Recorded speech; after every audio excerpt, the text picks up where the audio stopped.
Welcome to today's deep dive.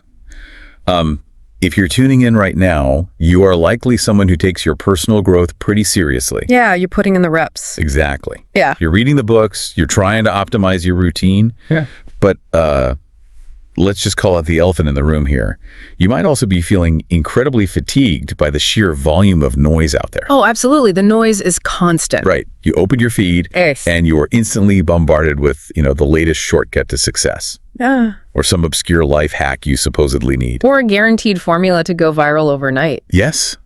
And it is exhausting. Oh. And frankly, a lot of it is just empty. So today, we're stripping all of that away. We are stepping entirely outside of that modern echo chamber because, well, instead of chasing overnight algorithms or, external validation, we're digging into a framework that has survived for thousands of years, specifically because it ignores all of that.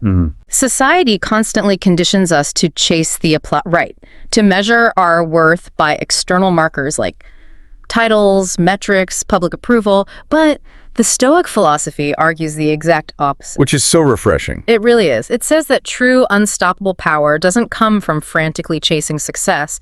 It comes from building such an unshakable internal foundation that success has absolutely no choice but to follow you as a natural byproduct. And we are pulling our insights today from a single, highly focused source. It's a transcript from the YouTube channel Stoic Directions, and the video is titled Focus on Your Growth Until Success Has No Choice. Great channel. Really good stuff. And our mission today is to distill the video's 8 practical Stoic principles. We want to uncover how shifting your focus entirely to your internal landscape completely rewires how you achieve anything in the real world. So, okay, let's unpack this. Let's do it. Starting with the absolute bedrock of the Stoic approach. We're talking about discipline and patience. And those concepts are a tough sell today. Yeah, they are. I mean, in a culture obsessed with hacks, discipline, and patience, they sound unglamorous. They almost sound like punishment. Totally. But without them, the rest of the psychological tools we're going to discuss will just completely collapse under pressure. So let's frame it this way. Imagine 2 people starting the exact same ambitious journey with the exact same resources. Okay. One of them buys into this myth of the lightning bolt. They sit around waiting for that massive wave of inspiration to hit them before they actually act. Which is a trap. A huge trap. Right. While the other person, they ignore the weather entirely and just commit to the daily action. The source material hits on a really brilliant truth here. Motivation is a myth, or at least it's as unreliable as a weather forecast. That's a great way to put it. Yeah, because discipline is a rock-solid choice. It's the choice you make in the quiet, unglamorous moments when no one is watching, and you feel absolutely zero inspiration to do the work. Right. And Epictetus captured the psychology of this perfectly. He said, "No man is free who is not master of himself." Yeah. And modern culture has really warped our definition of freedom, hasn't it? We tend to think freedom means the absolute lack of constraints, like doing whatever you want, whenever the mood strikes. Just following your bliss at all times. Exactly. But Epictetus highlights this profound paradox. If you only act when you feel motivated, or if you let a bad mood dictate your output, you aren't actually free. You're hostage. You're a hostage to your own temporary impulses. Discipline isn't a prison that locks you away from your desires. It actually buys your freedom back from your own laziness. I love that.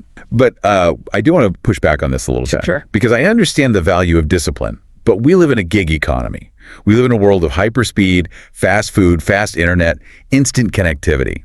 If you aren't hustling and showing rapid, visible progress, you get left behind. That's the fear, yeah. Right? So how does Stoic patience reconcile with a world that demands instant results?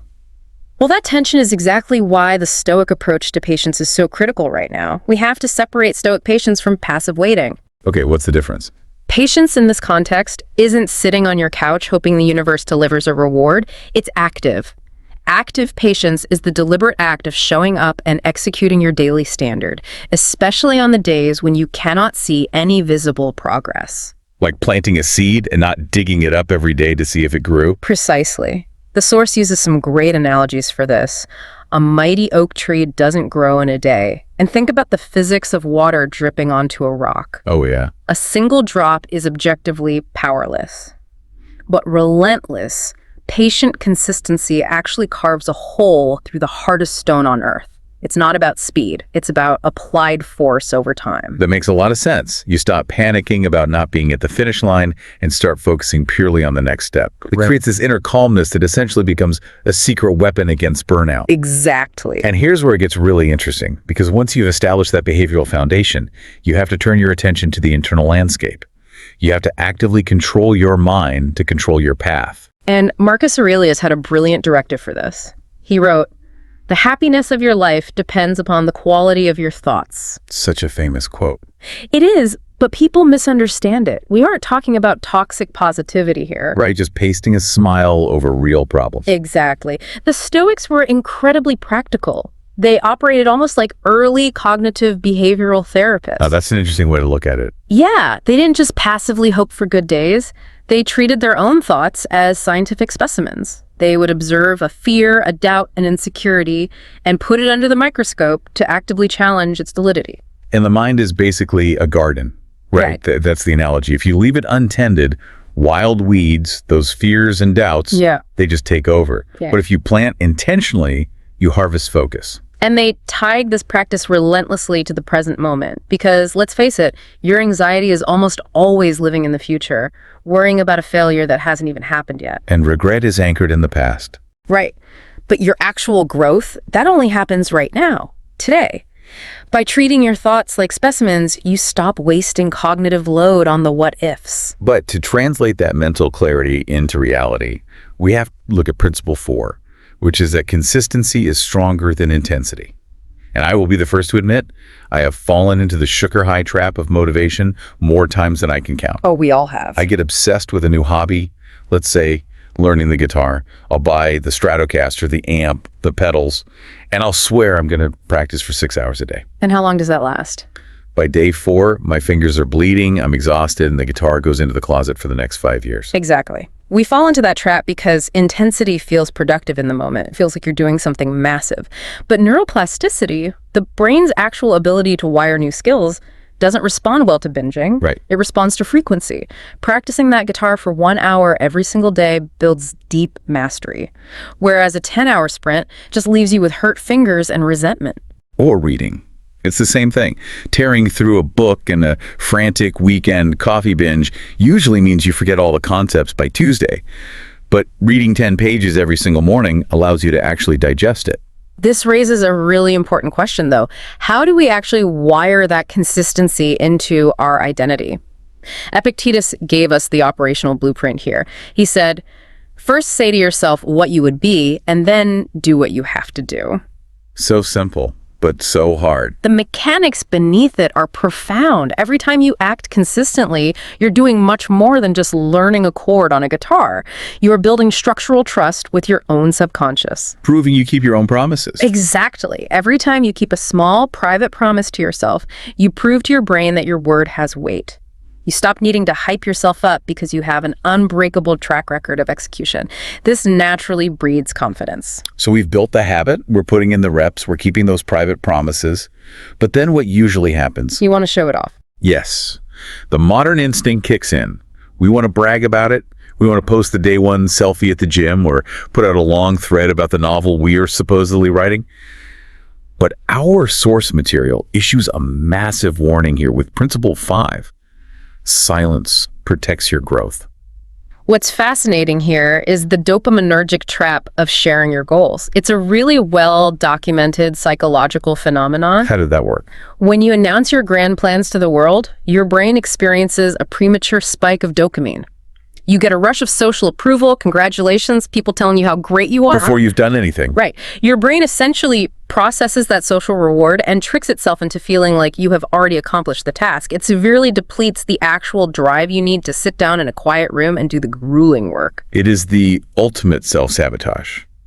The source material uses a really powerful visualization for this. When you're just starting to build a new skill or a new business, that growth is like a fragile fire. If you expose it to the wind of other people's opinions, their criticism, or even just the anxious concern of well-meaning friends, that wind will blow it out instantly. You have to keep it protected in silence until it becomes a raging fire. And operating in silence provides a massive strategic advantage, too. It frames silence not as being antisocial, but as a strategic shield. It gives you the psychological safety to fail and pivot privately. Because if no one knows you're trying, no one knows you failed. Exactly. When you announce a pivot to the world, every misstep becomes a public referendum on your competence. When you work in silence, you have the ultimate freedom to experiment. Marcus Aurelius warned us about this audience capture. He said, "The more we value things outside our control, the less control we have." But let's keep it grounded in reality for a second. Even if you protect your growth in silence, and even if you're incredibly disciplined, you are going to get hit. Pain, failure, rejection, they will happen. Inevitable. So principle 6 is that resilience turns pain into power. Picture a massive, violent storm tearing through a forest. The trees with shallow roots, they just get ripped out of the ground. But the trees with deep roots, they bend with the wind. They might lose some leaves, but they survive. Seneca had a brilliant perspective on this mechanism. He observed that difficulty strengthens the mind as labor does the body. The gym analogy. Right. If you go to a gym and lift a feather, your muscles will not grow. Hypertrophy only occurs when the muscle encounters heavy resistance. Your character operates on the exact same biological principle. When you hit a massive obstacle, the untrained mind sees it as a signal to quit. But the Stoic mind. The Stoic mind sees it as the necessary resistance for the next phase of growth. It's preparation for the next level. Which connects directly to probably the most famous Stoic concept from Marcus Aurelius. What stands in the way becomes the way. The obstacle isn't blocking your path. Figuring out how to navigate the obstacle is the path. Which transitions us into the final stretch of these concepts. Section 4. The ultimate goal, self-mastery, and absolute focus. So principle 7, self-mastery creates true confidence. We need to differentiate between loud, fragile arrogance and quiet, unshakable confidence. Arrogance is so fragile, it's loud because it is desperate to convince everyone else of its value. It's overcompensating. Always, and it shatters the moment it faces real criticism. True confidence means becoming the CEO of your own life, rather than just an employee taking orders from your feelings. To achieve that, the source details a very specific practice the Stoics used, which is the daily reflection or the evening review. Yes, too. Yeah, it's not just absent-mindedly journaling, it's an audit.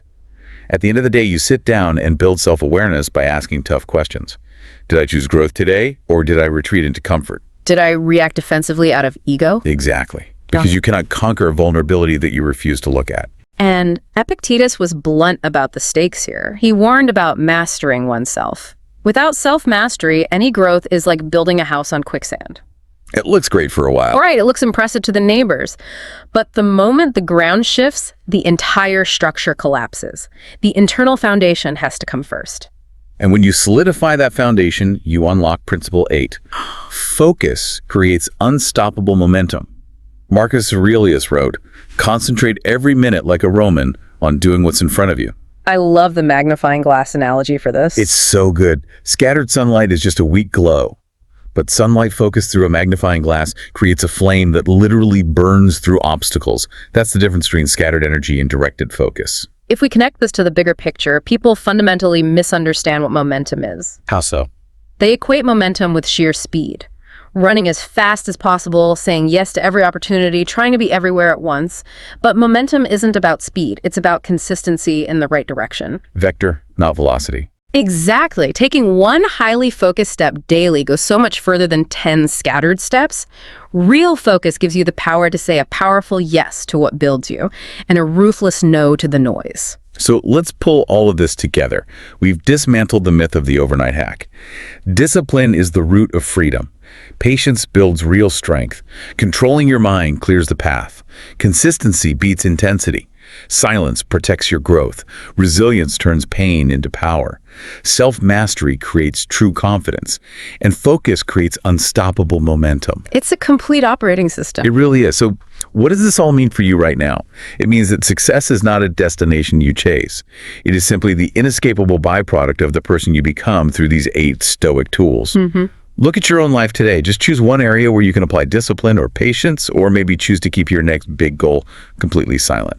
I actually want to leave you with one final thought to mull over on your own. We've spent this entire time dissecting how dedicating yourself to internal growth makes external success an inevitable consequence. But consider this. If you genuinely commit to building this unshakable internal foundation, and you master your own impulses to that degree, what if by the time that external success finally arrives, you realize you've grown so much that you no longer even crave it? Wow, that is a deeply provocative thought and a brilliant place to leave it. Thank you for joining us for this deep dive. Keep building that foundation, and we will catch you next time. Take care, everyone. Keep moving forward.